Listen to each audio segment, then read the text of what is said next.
네, 양화진 선교사 열전 아펜젤러 이제 두 번째 읽겠습니다. 더욱이 고종은 1886년 6월 8일을 기하여 배제학당이라는 학교명을 지어주는 동시에 학교 간판을 써주었다. 이로써 배제학당은 정부의 정식 인가를 받은 우리나라 역사상 최초의 근대식 교육기관이 되었다. 곧 감리교회의 큰 일이 이제 교육기관 사업입니다.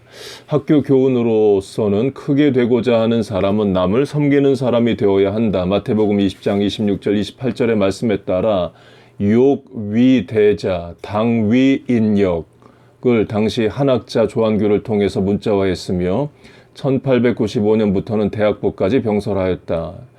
두 번째 공언으로는 정동감리교회 창립을 들 수 있다. 정동감리교회는 감리교회의 맨 처음 교회인 동시에 장로교회의 세문안교회와 더불어 한국개신교회의 어머니 교회이다. 아펜젤러는 정동감리교회 창설 날짜를 1887년 10월 9일로 말하고 있으나 1886년설도 있고 1888년설도 있으나 아펜젤러의 표준을 삼는다면 1887년 10월 9일일 것이다. 그는 1889년 초부터 한국감리교회 책임자 감리사가 되면서 교회 조직에 착수했다. 그리하여 아펜젤러는 다음과 같은 보고서를 쓸 수 있었다. 우리는 9월에 작은 집 한 채를 샀다. 여기서 주일마다 예배를 드렸다. 곧 가정교회로 시작을 했다는 거죠. 10월 9일 나는 처음으로 조선 사람을 위한 공중 예배를 드렸다. 나 외에 4사람이 참석했다. 그리고 이 모임은 우리에게 유별나게 재미있는 집회의 하나가 되었다. 다음 주일 나는 성경 매서인, 그러니까 성경을 파는 사람을 말합니다. 곧 한국교회의 특징이 성경을 무료로 나눠주지 않고 팔았어요. 그 성경 파는 사람들이 책을 팔면서 설명도 했고 이제 전도인이기도 했습니다. 그러니까 매서인 또는 권서인이라고 부릅니다. 나는 매서인의 아내인 28세의 젊은 부부에게 부인에게 세례를 베풀었다. 이 부인은 조선에서 개신교 선교사에게 세례를 받은 최초의 여인이 되었다. 그 부인과 남편은 우리 주님을 믿는 사람들이다. 훌륭하죠. 부인은 최초의 신앙 고백자로 세례를 받고 남편은 성경을 파는 전도인의 일을 했습니다. 확대 적용하면 우리가 새신자에게 성경을 무료로 나눠주는 일도 굉장히 좋고요. 또는 사게 하는 것도 굉장히 좋습니다. 어린이 부서도 마찬가지예요. 그러니까 무료로 나눠줬을 때 가치를 모르고 교회 올 때 가지고 오지도 않고 읽지 않을 수도 있고, 그러나 자기가 사면 훨씬 더 책임감을 느낄 수도 있고요. 1888년 11월 아펜젤러가 북한 깊숙이까지 여행을 마치고 돌아온 뒤에는 최병헌을 전도사로 채용함으로써 교회 성장에 큰 계기를 만들었다. 최병헌은 배제학당의 한문 선생과 아펜젤러의 어학 선생을 겸하면서 활발한 선교 활동을 개시했다. 이 언더우드와 마찬가지로 아펜젤러도 그 한국 곳곳을 여행을 합니다. 또 여행하는 게 좋으니까 그 옛날에 조선까지 오죠. 1896년 10월 26일에는 정동 예배당이 신축되었는데 이것은 벽돌 예배당으로서는 우리나라 역사상 최초의 건물이었다. 그러니까 벽돌 학교 건물을 최초로 지은 것도 아펜젤러고 벽돌 최초의 예배당도 아펜젤러입니다. 1899년에 교세는 입교인 128명, 학습교인 224명, 도합 352명을 헤아리게 되었고 주일학교 출석 평균 학생 수는 250명, 교사는 남자 9명, 여자는 6명, 총 15명이었다. 그러니까 이제 세례교인, 학습교인을 말하는데요. 전에 제가 어릴 때 한국교회 세례교인, 학습교인 따로 있었습니다. 근데 지금 학습은 없어졌습니다. 또 특이한 것은 여자 교사가 6명 있었다는 거예요. 교사 15명 중에 여자 교사가 6명입니다. 그러니까 여성 리더십을 처음부터 이제 인정을 하고 했다는 거죠. 1900년 5월 17일 정동교회에서 선교회 총회가 모였을 때에는 처음으로 출간된 신약 전서를 각 교회 기관에 배본하는 감격의 순간도 가지게 되었다. 이것은 한글로 번역된 것을 말합니다. 아펜젤러의 세 번째 공헌으로서는 오지 여행과 우리나라 문화 연구를 들 수 있다. 그의 여행은 언제나 탐험과 개척이었다. 여행할 때마다 위험과 고생이 따랐음에도 불구하고 아펜젤러는 우리나라의 풍속과 인정을 파악하기 위해 전국 방방곡곡 안 간 데가 없었다. 1888년 8월 그는 존스와 함께 서울을 떠나 15일간 강원도 원주를 방문했고 거기서 대구 부산까지 장장 380마일의 장거리 여행을 함으로써 개척 선교의 터전을 닦아 놓았다. 그는 천주교 신부들처럼 이 방갓을 쓰고 상복을 입어서 정체를 감추고 드러내지 않고 솔직대담하게 스스로 감추고 다니지 않고 솔직대담하게 스스로를 개방하여 사람들과 접촉했다. 이러한 방법으로 그는 우리나라 사람들의 선망과 신임의 대상이 되어갔다. 네 번째 공헌은 아펜젤로가 민주 독립운동을 적극적으로 육성한 것이다. 그는 배제학당 내에 협성회를 조직했는데 이것은 우리나라 역사상 최초의 학생회이며 서구식 의회법을 제일 먼저 실천한 단체였다. 이 학생회는 매주 한 번씩 정기 집회를 갖고 강연, 의회 규칙 등을 공부했는데 주요 강사는 서재필, 윤치호, 신흥우, 오긍선, 여운형 등 한국 민주주의의 선봉들이었다. 더욱이 아펜젤로는 서재필, 윤치호, 이상재, 이채연 등 독립협회를 조직할 당초부터 그에 관여했다. 1896년 11월 21일자 독립신문에는 건양 원년 11월 21일 독립문 주초도를 놓는 예식이라는 기사를 보면 다음과 같이 쓰여 있다. 이 독립문은 원래 영은문이었습니다. 그러니까 중국에서 오는 사신들을 맞는 문이었는데 그거 헐어버리고 이제 독립문을 지은 거죠. 조선 노래는 배제학당 학원이 하고 학생이 하고 기도는 교사 아펜젤러 씨가 하고 연설은 회장 안경수 씨가 하고 어찌하면 독립을 영구히 보존할 수 있는가라는 연설은 한성 판윤 이채연 씨가 하고 독립가는 배제학당 학생들이 부르고 우리나라의 전정이 어떠한가에 대한 연설은 이완용 씨가 하고 그러니까 이완용도 독립협회 초대 회장입니다. 처음에는 독립협회 일원이었지만 나중에 변절하게 되죠. 이게 가론유다 같은 사람입니다. 조선에 있는 외국 사람들을 위한 영어와 조선말은 독립신문사 사장 서재필 씨가 하고 진보가는 배제학당 학생들이 부르고 체조는 영어학원 학원들이 하고 그 끝에 차와 실과가 있었다. 이 기사를 보아도 아펜젤로와 배제학당이 독립협회 운동에 얼마나 관여했는지 알 수 있다. 그는 학생들과 독립협회 지도자들의 은신처가 되어주기도 했고 옥고를 치를 때에는 다정한 친구가 되어주기도 했다.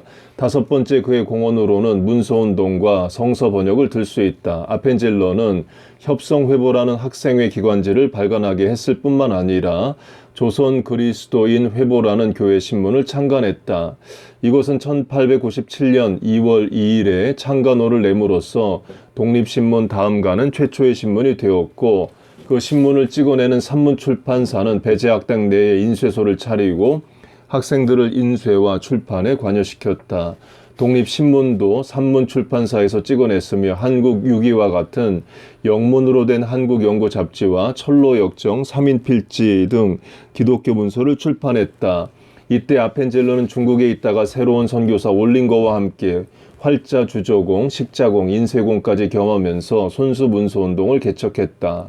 그의 성서 번역은 탁월했다. 아펜젤러는 우리나라에 오자마자 성서 번역에 가장 역점을 두고 1887년에는 단독으로 마가복음서를 번역해냈다. 이제 한글로 번역한 것을 말합니다. 1890년에는 언더우드 스크랜톤과 함께 성서번역위원회를 조직하는 동시에 열심히 성서번역에 종사했다. 그런데 안타깝게도 1902년 목포에서 열리는 성서번역위원회에 참석하기 위해 배를 타고 가던 중에 다른 배와 충돌하는 사고로 아펜젤러는 그 자리에서 목숨을 잃었다. 이때의 광경에 대해 존스는 다음과 같이 썼다. 곧 더 오래 살아서 하나님 나라의 일을 해야 되는데 아펜젤러는 사망합니다.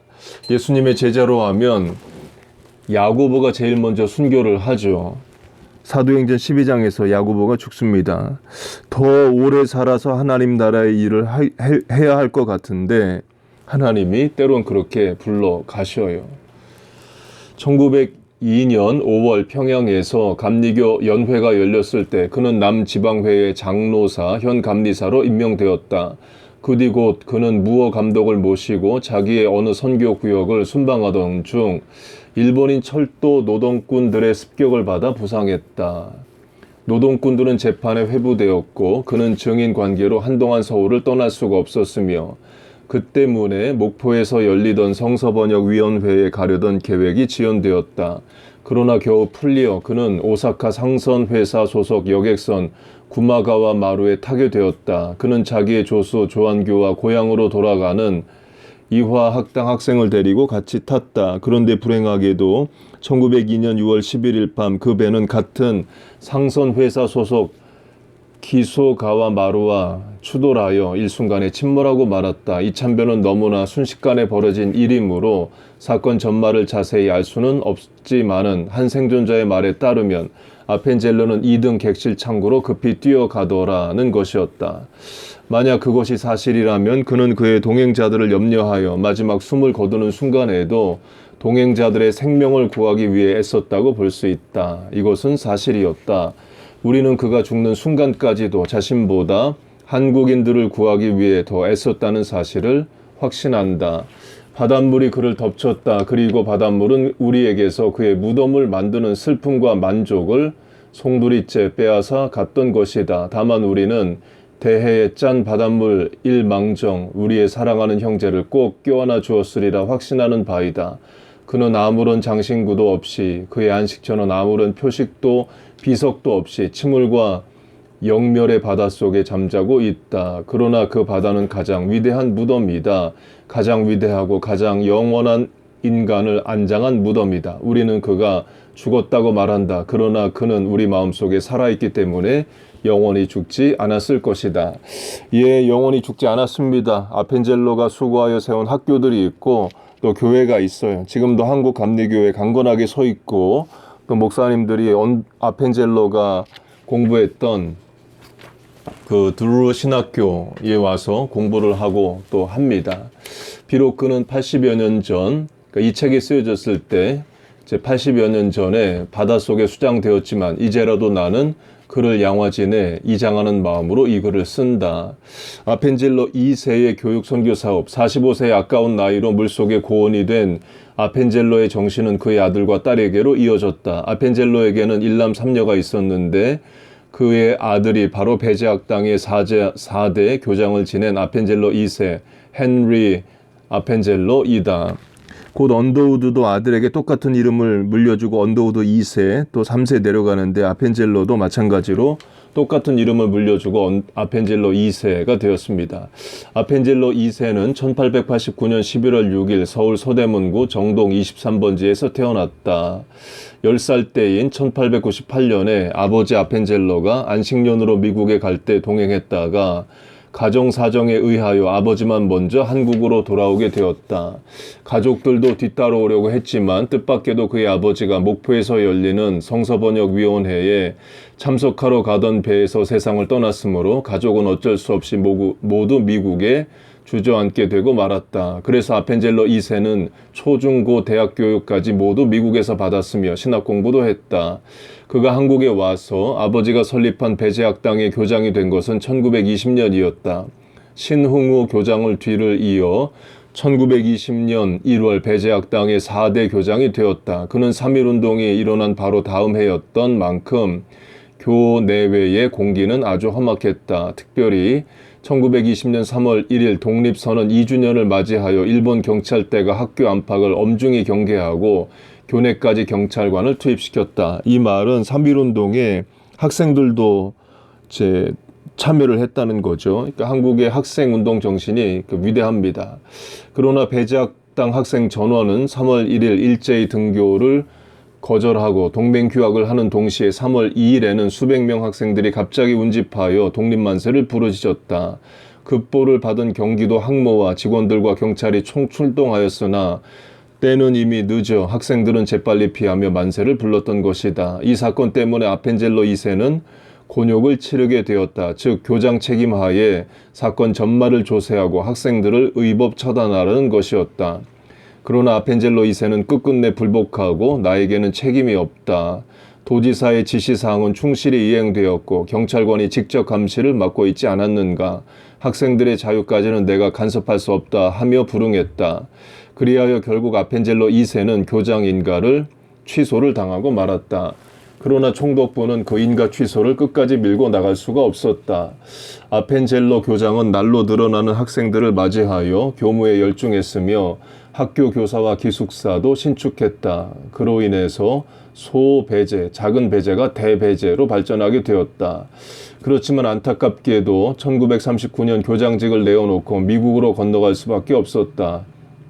날로 험악해지는 시국과 일제의 정치적 탄압을 견디다 못해 내린 결정이었다. 정든 한국을 떠난 뒤 1953년 12월 1일 아펜젤로 2세는 뉴욕 감리교 병원에서 별세했다.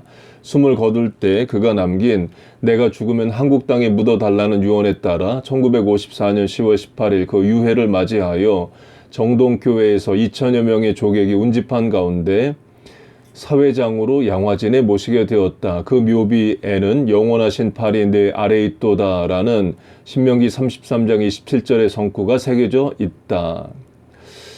앨리스 아펜젤로의 이화사랑, 섬김을 받으려 함이 아니요 도리어 섬기려 하노라라고 쓰인 또 하나의 묘비가 양화진에 있다. 이것은 아펜젤로 2세의 누나 무덤에 세워져 있는 것이다. 그의 본명은 앨리스 레베카 아펜젤로 1세의 맏딸로 1885년 11월 8일에 한국에서 태어났다.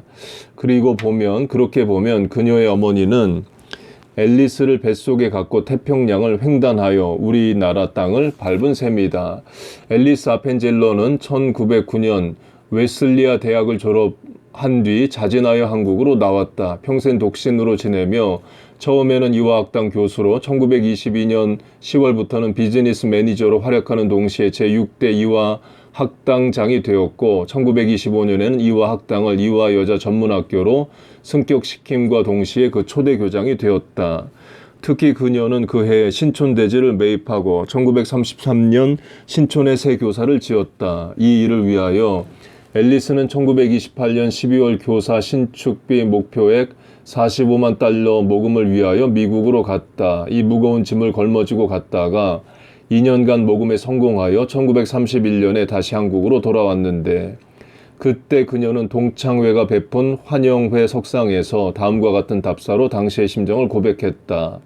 나는 2년 전 미국을 향해 떠날 때에 어찌나 짐이 무겁고 감당기 어려웠던지 어떤 큰 힘이 나를 누르는 것 같아서 내가 타고 가는 배가 차라리 파손했으면 시원하겠다고까지 생각했다. 이게 선교사들이 선교비에 대한 부담이 있는 거죠.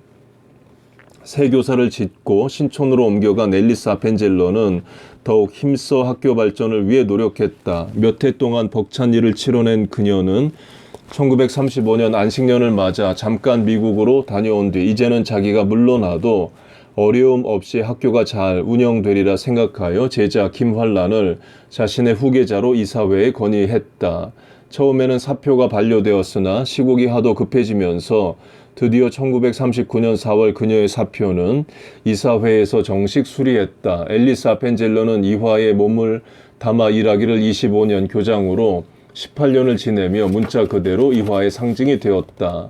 이 민족을 위해 헌신하였던 아펜젤로는 1950년 2월 20일 반석 위에 집을 지으리라는 주제로 예배를 인도하던 중 뇌출혈로 쓰러져 갑자기 별세하였다. 그때 그녀의 나이는 66세, 이화여전 명예총장으로 있을 때이다.